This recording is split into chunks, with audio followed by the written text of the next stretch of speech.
You specifically yourself, I mean, have what 1.2 million Twitter followers, right? Yeah, and what's my political affiliation? Oh, your political affiliation, right? We should talk about that, right? Yeah. I mean, I don't think you are exactly what you claim you are. What am I? I would say you're pretty much conservative. What makes me conservative? What makes you a liberal? Well, traditional liberals in this country, specifically social liberal, is where I've always been. Voted for Obama in 2008. A lot of people voted for Obama in 2008 and then moved over to Trump. We've established that. So I voted for Trump in 2020. Yeah, there you go. Right. So traditional liberals. All those liberals who voted for Trump. 9 million in this country. Mm-hmm. That's right. I wouldn't consider them liberal. And substantially more. Donald Trump is. You're talking about Democrats, not liberals. No, they're liberal. Donald Trump is a New York liberal. Like Donald Trump unfurled an LGBT flag on the RNC stage and got Republicans to clap for it. Oh, sure. Okay. So I'm pro-choice. Well, we could talk about that. Yeah, I'm pro-progressive tax. I'm pro-Green New Deal. Are you? Oh, yes. Really? Absolutely. Really? I don't think you watched the show. I have watched the show. I've seen you completely come out and get really mad at Alexandria Ocasio-Cortez for some of the things in the Green New Deal. Do you mean like free college for black people? What? Did you read the Green New Deal? No, I did, but that's what bothers you? What bothers me is that when I advocate for environmental policy, having worked for several environmental nonprofits, I don't think the policy says free college for black people. No. It's free college. It's free healthcare for marginalized and oppressed communities.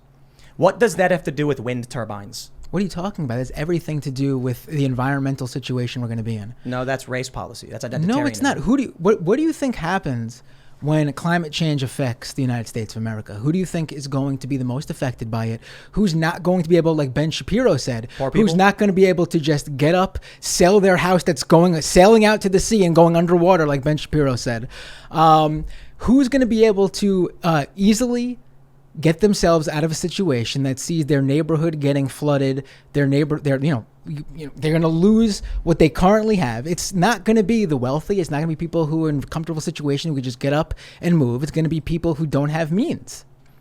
So when we lift people out of poverty, we'll be able to better address climate change issues when they arise. Just to go back real quick, I did find the data showing that YouTube overwhelmingly sends content to the left and not the right. So that you have to send this to me because this goes against every piece of research I've ever read about YouTube.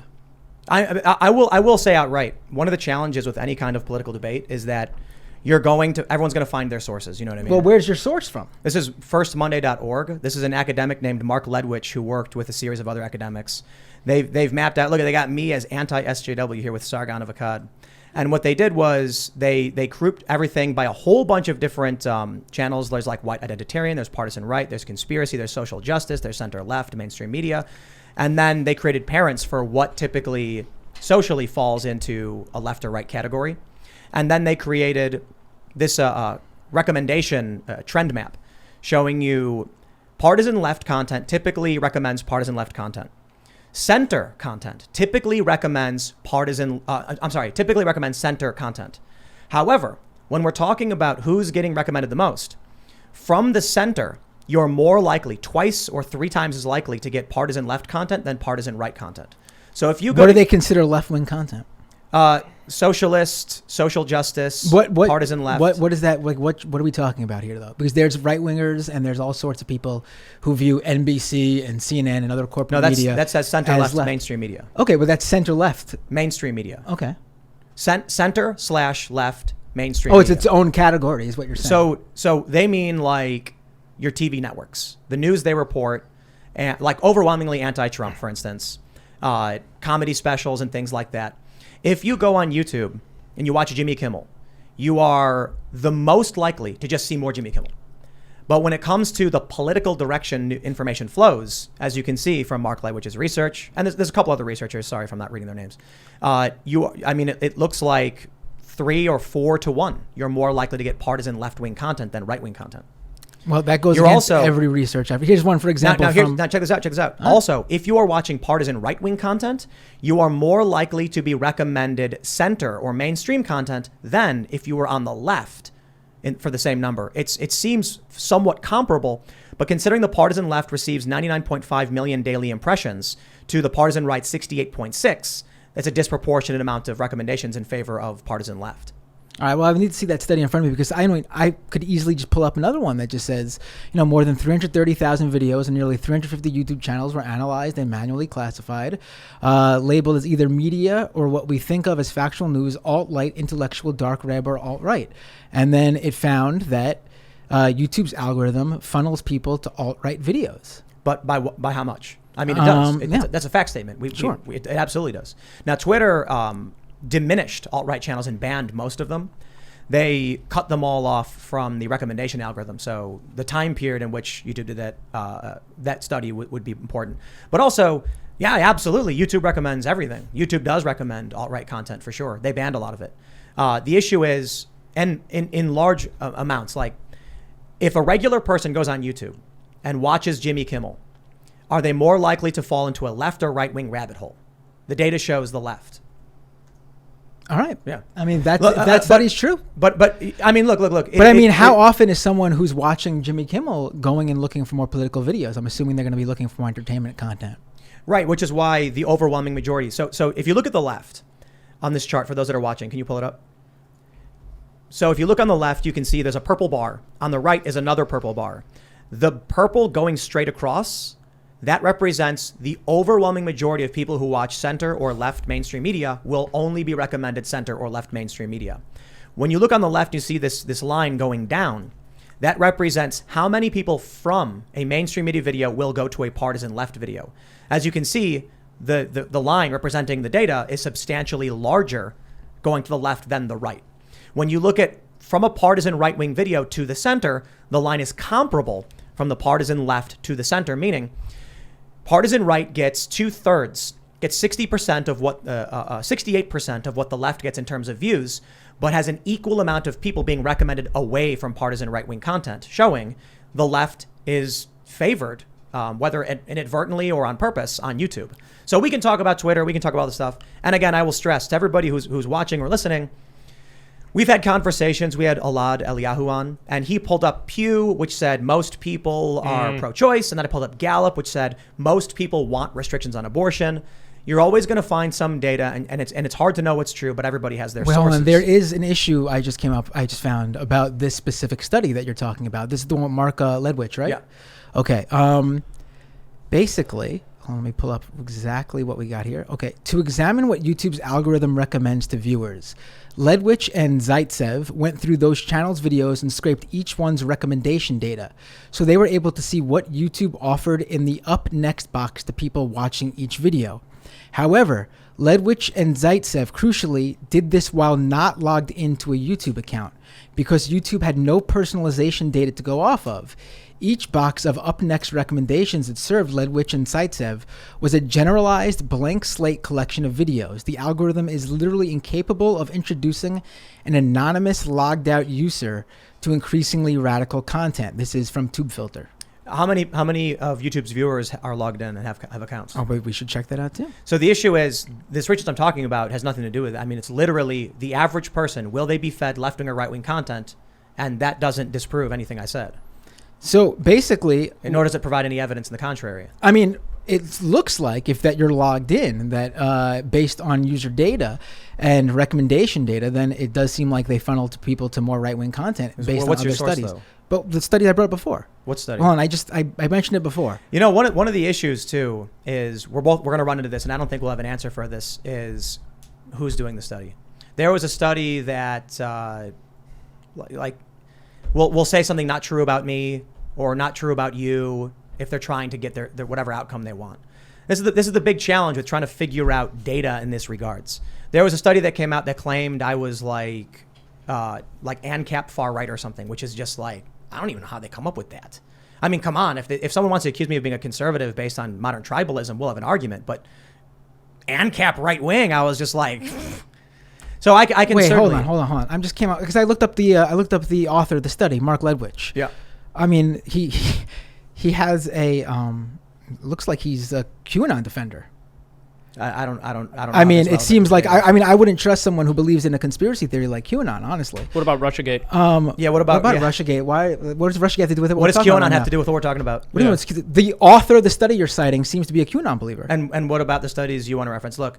Whoa. If I reference the study that Reference the study. Give me the name. We'll pull up their QAnon BS. Come on. What are you talking about? I mean, you reference a study. You have the guy's name. No. You reference the study. Sure. If you want me to pull up their names and find you, and want me to pull up their Twitter account and find the stupid things they've posted. Look, QAnon is not just like posting something stupid. QAnon is a whole belief set. People's whole worldviews are based on this. What did he defend? What did he defend? Let's bring it up right now. I'll bring up the whole long Medium blog post here. Let's see.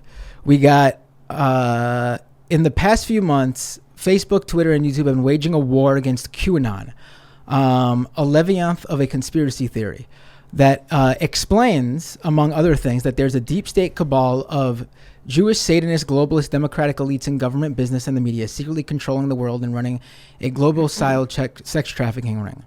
Most recently, QAnon fans have claimed that COVID-19 is a hoax and that the U.S. election was rigged against Donald Trump. Social media giants, recognizing these conspiracies, were gobbling up a lot of engagement on their sites, took action in censoring them. And then he goes on Where do you defend them? So it doesn't sound like he believes in it at all. He referred to it as a conspiracy theory. And then he also said QAnon. No. Where did he defend them? Come on, pull that up. Sure. Where did he defend these guys? I don't think he did. Well, I'm looking through it's a long piece. Yeah, he didn't defend them. Mark Ledwich. Oh, here we go. QAnon believers have already demonstrated their ability to do this very well. He's talking about basically getting content out there and getting their content out there even when they're already banned from Facebook. How is that YouTube. Defending? Hold ideas? On. When they hijacked the hashtags "Save the Children," and "Save Our Children," a fundraiser for anti-trafficking charity. I mean, that's not what those two things were for. So you're saying he's wrong? He's wrong about those. Were not fundraisers for anti-trafficking. Come on, what? You said he defended QAnon, and then you read an academic piece where he talked about them, not in favor of them. No. I just told you how he called the hashtag, the slogans they use online. He called them a fundraiser for anti-trafficking charity. I think didn't he say they hijacked a hashtag which was for an anti-trafficking charity, charity, like they stole it from? Right, they stole it from them. That's not how I'm reading this, but maybe it is. Let me read it again.